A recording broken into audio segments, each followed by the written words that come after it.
台语对我来讲就是一个兰博基纳嘛，所以就是成长当中，出现频率很高的一个语言这样子。但是在我们长大的那个年代，其实台语还是有一点点稍微被歧视的啊。然后那个时候讲啊，台语歌做爽啊，还是讲啊你哪讲台语，或者是说诸如此类的。所以那个时候在成长过程当中，对它的美感并没有察觉到了。对，那到后来是因为大概18岁左右的时候，那时候玩团嘛，然后开始听很多音乐。那当我思考自己的创作的时候，我听到早期那个林强大概在90年代的作品，从《向前走》到《娱乐世界》，我都听得蛮熟的，我觉得很震撼。就是说，刚好到那个年纪，听懂了以前的歌，这样子，就觉得哇，这些歌很直接，然后很口语，然后很多的台语的措辞是国语没有办法呈现出来的力道，所以我就开始对台语比较着迷，这样子。主要影响我对台语特别有兴趣跟好感是林强老师的作品。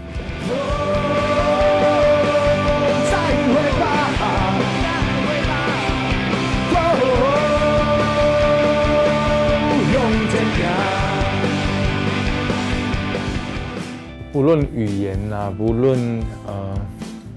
艺术的种类，其实我觉得创作就是一种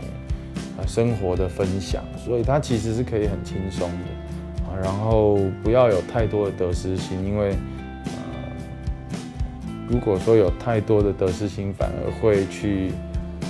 压抑你的想象力。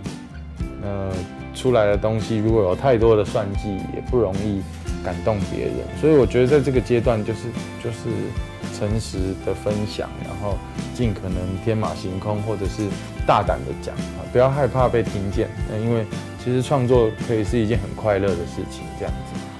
最佳年度歌曲奖得奖的是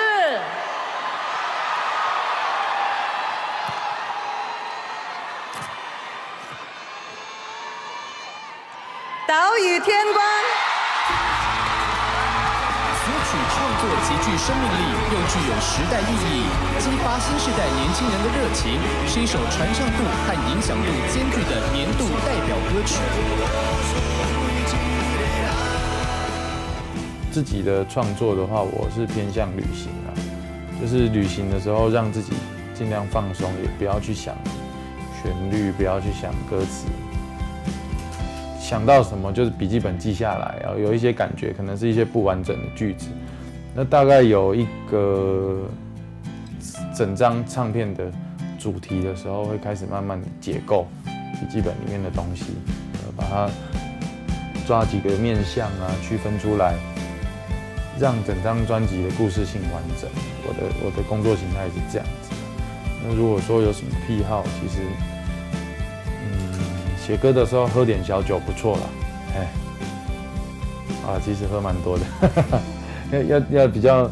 醉一点那个感性那一面会比较有啦。